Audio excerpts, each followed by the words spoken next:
دكتور احمد النهارده هيكلمنا عن device therapy for hypertension. What's new out there؟ اتفضل. طبعا في البداية it's a pleasure to be here in this 24th annual conference for hypertension. I know tomorrow احنا عندنا a panel discussion on renal denervation والكلام ده, فطبعا this will be included, so I'm not going to really jump into very deep details. And still, even with the best, we know the control rates are not so good in hypertension.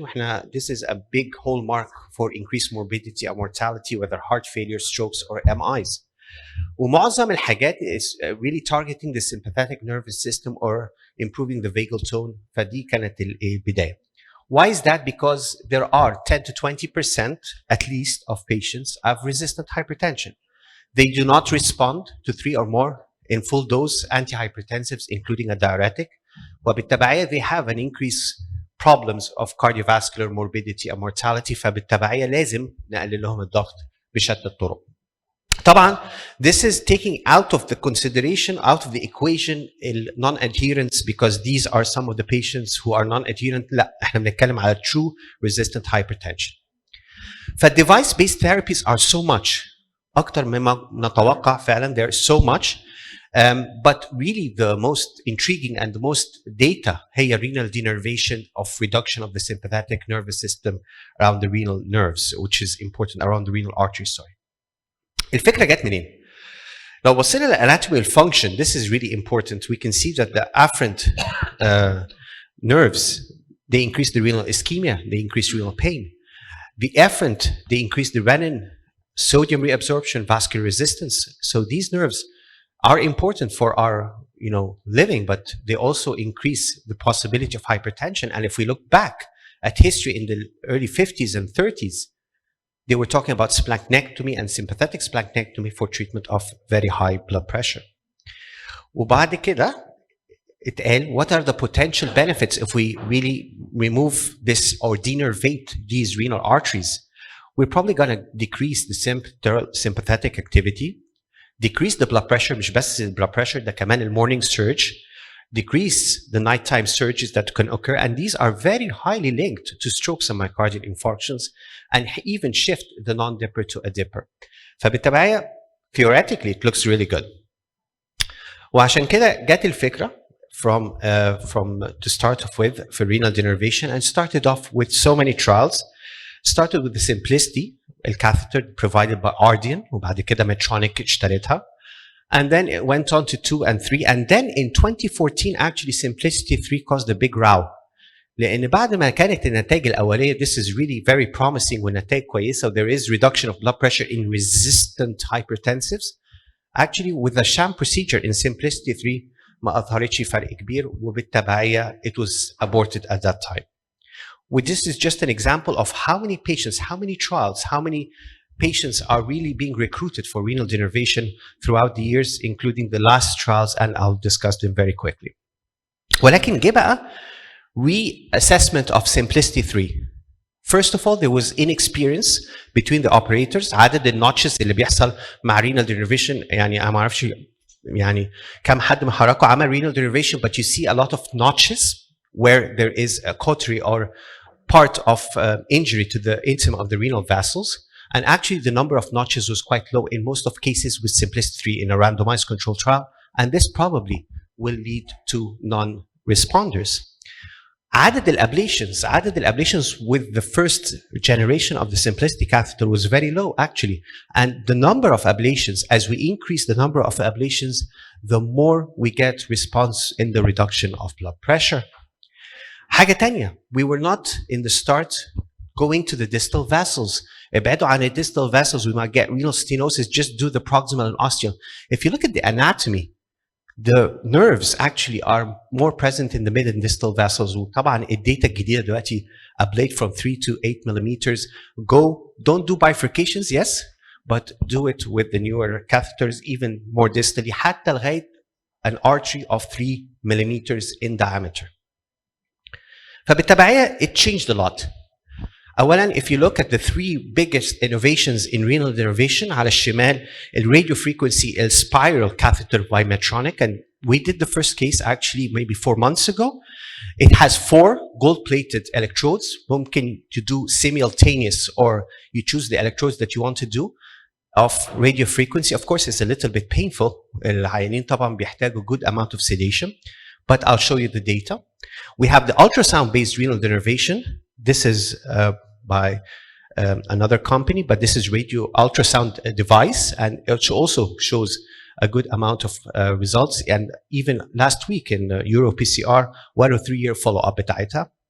وفي data لسه يعني growing on the alcohol-mediated renal denervation. The only benefit of this is it's not so painful because alcohol نفسه is a sedative. ولكن it causes an infusion بيخش جوه renal vessels, and they penetrate and give very minimal amounts of alcohol into the media of the renal arteries and thus ablate the renal vessels. فلو بصينا على الداتا بتاع السبايرال والراديانس اللي هم الالتراساوند والراديو فريكونسي, definitely there was a significant blood pressure reduction.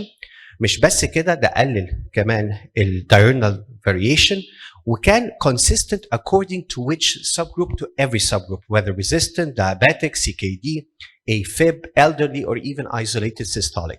فبالتالي الداتا كان more consistent in the newer generation of renal denervation. وكمان even those off medication showed a significant improvement with both of systolic office blood pressure lowering also in the 24 hours. وعدد العيانين اللي احتاجوا incremental increase in the number of medications, ده العكس, قللوا المedications. This is just data just given a week ago في اليورو PCR. Up to 3 years follow-up, definitely there is a significant reduction in the office blood pressure year after year زي ما انتم شايفين. وبالتبعية العدد الوقت اللي احنا بنقعد فيه في التارجت, البيشنت بيقعد فيه في التارجت blood pressure is higher, and this improves cardiovascular outcomes. زي ما حضراتكم شايفين, it reduces cardiovascular outcomes. فعشان بس لما حد يروح للجايدلاينز ويلاقي ان الجايدلاينز contraindicated them او given a class 3 to renal denervation, the ESC guidelines were 2018. It's way before the spiral and radiance data was published, and we're talking about 3 years follow-up. فاحنا الجايدلاينز دي بقى لها 4 سنين. الداتا خلاص بقت more and more prevalent. وحتى the European Hypertension Society had to consensus on renal denervation. Just check that the patient, of course, is compliant and adherent. Check if there are secondary causes زي الحالة الحلوة قوي دكتور حسام قدمها. Look for the cardiovascular risks. Look for the eligibility for renal denervation. There are contraindications in certain cases. We're not going to go into this because we have a big session tomorrow on that. And then if the patient is truly resistant, not secondary cause, في الحالات دي ممكن renal denervation can improve outcomes. So this is the consensus from the European Society of Hypertension. مش renal denervation is the only thing. عندنا حاجات كتيرة اتجربت وبتتجرب ولسه يعني مش كلها نتائجها 100% as promising as renal denervation, if you like to say so. يعني الcarotid sinus stimulation was tried to improve, to stimulate the baroreceptors, reduce the blood pressure, but again the data was contradicting. في بعض الداتا ان هو بيقلل blood pressure significantly, في بعض الداتا ان هو ما بيقللش قوي, but definitely it's a safer procedure than thought at start, but it did not prove so much and it has not had a huge RCT or randomized control data. Endovascular baroreceptor or baroreflex amplification. This is يعني giving pulsatile changes in the carotid sinus pressure. تعمل resetting the baroreceptors, thus the blood pressure can go. And this was studied in a study called the CALM FIM, the first in man Euro study. And it showed reduction in the 24 hours and also in the systolic blood pressure. But again, the amount of patients were only 30. فبالتبعية, we can't do this like the renal denervation, which is being used in more than tens of thousands of patients. Carotid body ablation, وده يعني بيخشوا femoral, just like any ablation in the heart, and they go next to the right carotid bifurcation within the jugular vein, and they give ablations from 8 to 12 seconds. And this is يعني in context to really reduce the blood pressure, and this has been shown in certain patients to have reduced blood pressure. It's safe. No major complications were seen in the first trials, but not nearly half of the patients did not respond. فبالتبعية, again, it's not still adequate as usual. Cardiac neuromodulation therapy, and this is a dual chamber pacemaker rate responsive generator inside the heart, and it can be used to programmable يعني يتعملوا programs للهايبرتنشن، يزرع الضربات وينقصها ويسرع الضربات، فبالتبعيه بيحصل زي ما تقول resetting of the blood pressure from inside the heart. Again, this is not being used except for patients with an indication for pacing. فبالتبعيه it cannot be given to everybody. Vagal nerve stimulation was tried, but again data was not so good. Deep brain stimulation لعلمكم ده استخدم في حالات كتيره from I think if we have neurologists, they can really help us because there are indications for this mechanism. Subclavicular implantation of an electrode, another electrode surgically implanted within the brain, of course, for different neurological diseases. But it has been shown that this reduces blood pressure around 25 in systolic and 8 millimeters in diastolic. ولكن طبعا it is mainly, for the treatment of neurological disorders, not actually for patients. Central iliac arteriovenous anastomosis, or creation of a fistula, not a very big fistula, causing around 1 liter extra in the cardiac output. And this 4 millimeter fistula can actually reduce blood pressure in certain cases. Even though we think about it, it should increase the systolic blood pressure. ولكن اتجربت. لكن again, we're talking about cases, about 83 cases. فبالتبعية we don't have the huge data. لكن it is shown, if you look down on the right, it has shown to reduce blood pressure significantly. لكن الأرقام مش الكبيرة اللي احنا متوقعينها زي ما احنا عايزين. So not to take most of your time, resistant hypertension is there.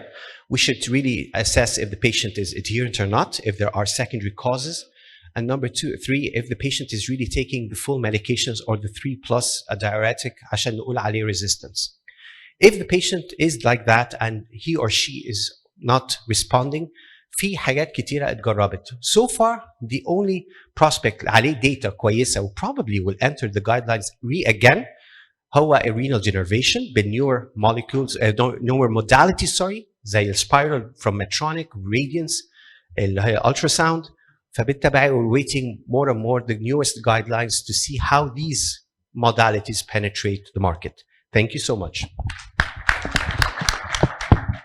شكرا دكتور احمد على المحاضره الرائعه دي. لو في اسئله. شكرا دكتور احمد. احنا بقى كومنت صغير والدكتور محمود صباح كومنت صغير. بص دكتور احمد، انا يمكن اول مره اسمع عن الرينال ارتري دينرفيشن وكاروتيد ساينس ستيميوليشن في جريد سيشن كانت سنه 2010. يمكن انا والدكتوره وفاء كنا حاضرين الميتنج ده في ميلبورن في استراليا تبع الميتنج بتاع الورلد هارت فيدريشن.